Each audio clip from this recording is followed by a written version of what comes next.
Johnny Mac here on the Boardwalk Honda Hotline talking NFL football on this Thursday edition. Johnny Mac, what's happening, my man? Hello, guys. Enjoying a nice day, finally. Finally, it's a nice day.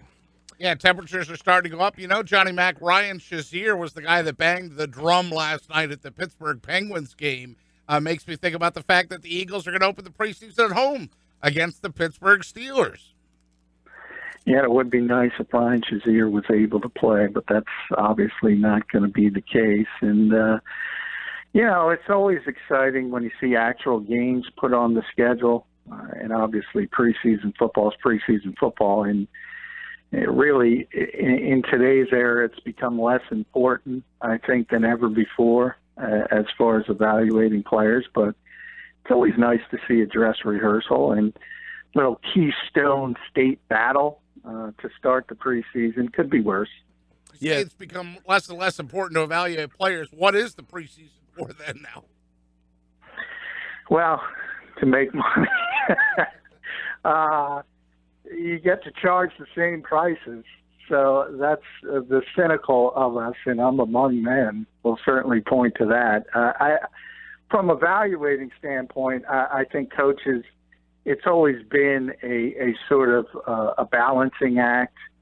And now they've come to the conclusion that it's best to get, the vast majority of them at least, is it's best to get to week one as healthy as possible. And that means to do that, less playing time for your key players. And remember, they changed the rule last year. There's no cut to 75 any longer. So you get to carry that entire 90-man roster really to the regular season, and then you cut down to 53. So you have a lot more room to play those extra 15 guys. And it's just, like I said, they've sort of waited and realized it's better to have everyone healthy for week one than necessarily everybody hitting on all cylinders by week one. By the way, the full preseason schedule is at 973ESPN.com. They open up against the Pittsburgh Steelers in August. The question will be, John, will we see one Carson Wentz in any of these August games? No. I would say definite no. It's a hard no right there. Hard no. That is a very hard no. Now, he will show up week one, September 6th. If he's cleared and ready to go, that will be the first snap he will take in the 2018 season. You're not going to put Carson Wentz in any harm's way and push it. Because remember, the timetable for his return, it's very close to begin with. 9 months would be September 10th. They start a couple days before that. So there's no need for him to play in the preseason. There's just no way he's going to play in the preseason. By the way, Pittsburgh, New England, Cleveland, and the Jets, the annual game against the Jets to close it all out. They are the 4 games. The dates have not been set yet, but it is also expected, John, that the Eagles will open up the season on Thursday, September 6th. That is expected to be against the Minnesota Vikings. That game would be in Philadelphia, that Thursday night game to kick it all off. But do we know when that full regular season schedule is expected to be released? It will be released later this month before the draft. It's typically April 20th, somewhere around there. They'll come out with an exact date because they like to have the schedule reveal show on the NFL Network now. So it's right around the corner. It's coming out very, very, very soon. Yep, and we know the Eagles, being the defending champions, will play on that Thursday night, and they will have that match. Patriots in the preseason, which would be, it looks like, week number 2, which typically you get to see some of the players in that game, but we'll see. I mean, do you think that the thinking of the preseason, as Pete kind of hinted at, but even that has changed a bit, where it used to be that number 3 preseason game, everybody got out there and played a lot of that? I mean, is that even changing now? Yeah, a little bit. It's scaled back. It used to be the conventional thinking was that would be the game, sort of the dress rehearsal game, where you would play into the third quarter for the starters. The thought process behind that is you get them used to going into the locker room and then coming out and playing again, sort of as you would in a regular season game. And still, for the most part, that's true. It is the one game where the starters will play significant minutes. But if anyone, what's changed, and Wentz is a perfect example, if there's anyone that has any issue whatsoever, and I mean the most minor of issue, you're not gonna push it as far as injuries are concerned. And obviously his is a major issue. But if you have somebody who tweaks a hamstring, has got a little bit of a sore ankle, something of that nature, nobody's going to push him to play in that Week 3 preseason game. John, do you anticipate any joint practices? The Eagles have done that in the past, but does this preseason schedule lend itself to joint practices, or do you think that's a thing of the past? No, not necessarily. It depends. It always depends on, you have to get another organization to be on board. I think the Patriots love to do it. They're playing the Patriots, as Mike said, in Week 2. That could be a little bit too early. You generally like these joint things to be a little bit later. And remember, last year, the Eagles had joint practices with the Dolphins after training camp had completed. So it depends if they can work something out. But I think the Eagles have shown that they like them. The Patriots are another team that loves them. They do it every year. So I think there's at least a chance something will get worked out. And that joint practice was what really led them to get an up-close and personal look at Ajayi.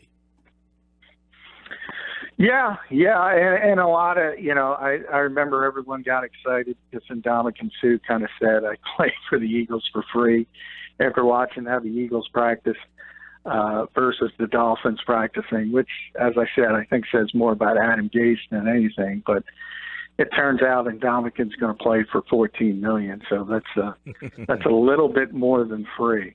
I remember a couple of years ago when the Patriots are in here, I think it's the most. I've been going to NFL practices for a long time, and I think that was the most interesting practice I ever saw because Tom Brady hit those Eagles defensive backs, and I never saw so many guys cursing in one. They were just shaking their heads and cursing because they couldn't believe the accuracy Tom Brady was hitting them with.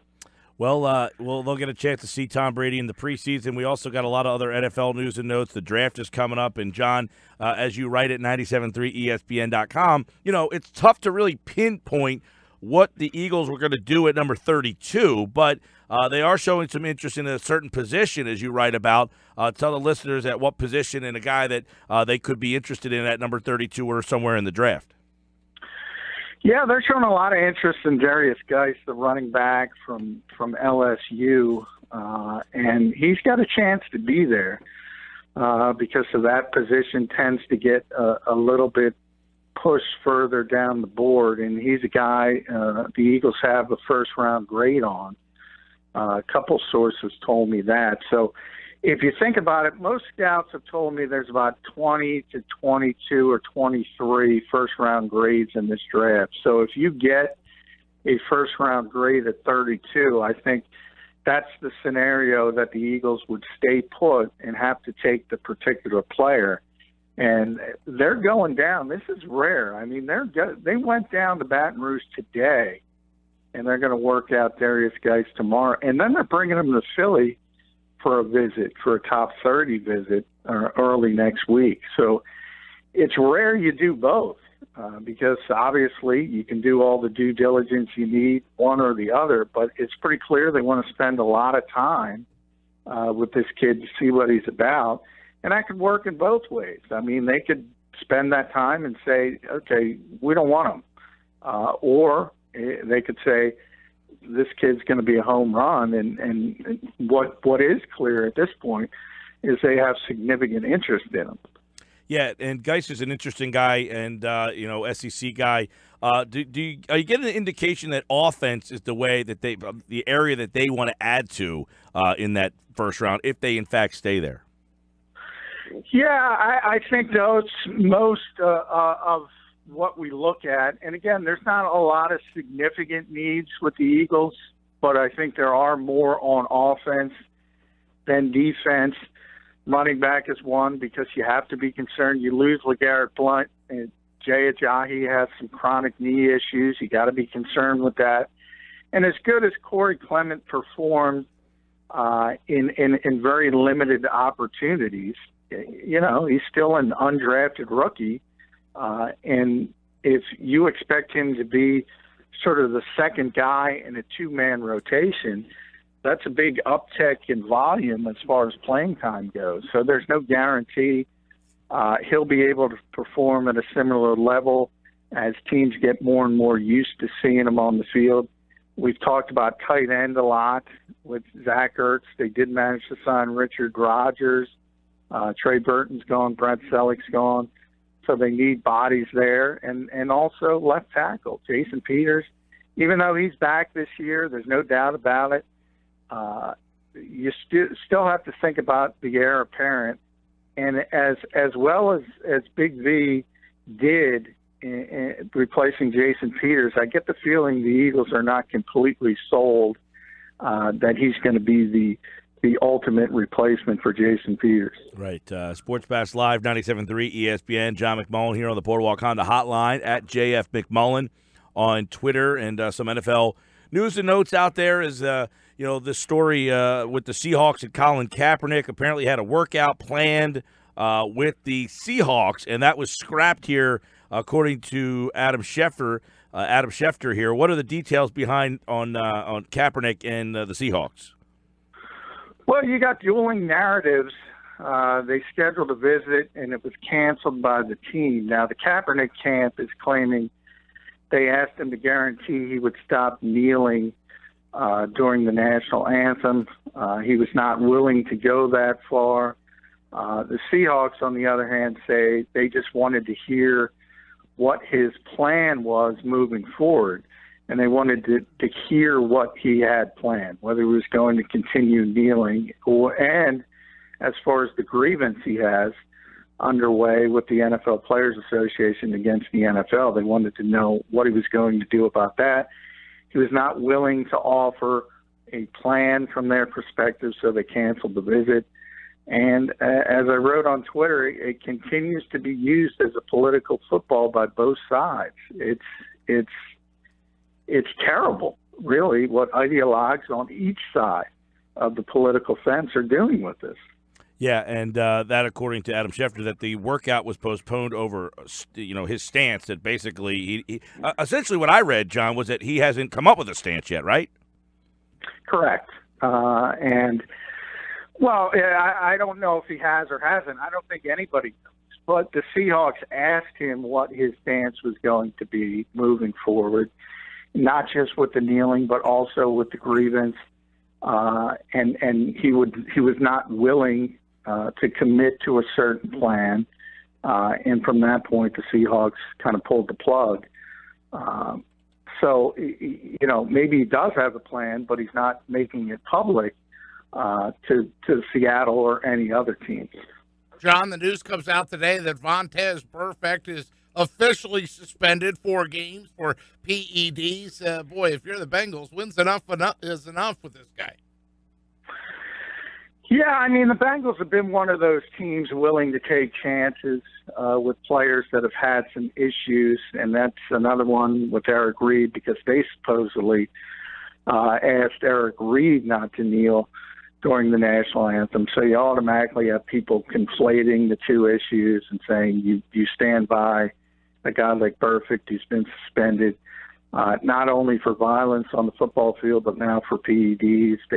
They drafted Joe Mixon last year, and they have a long history with Pac-Man Jones, standing by him. It's generally been Mike Brown's philosophy to give people second chances, but Vontaze is on chance, I think, number 37 right now. Sports Bash Live, 97.3 ESPN. Don't forget, check out the full preseason schedule at 973ESPN.com. John's got that posted along with his story on the NFL draft. A guy, the Eagles could be looking down that road, and we'll do more draft stuff throughout as the NFL news never stops. We got plenty more to get to tomorrow on the show, and, of course, we'll be getting next week closer to the NFL Draft. John McMullen at JF McMullen on Twitter. Follow him there for all his NFL news and notes. Thanks, pal. Thank you, guys.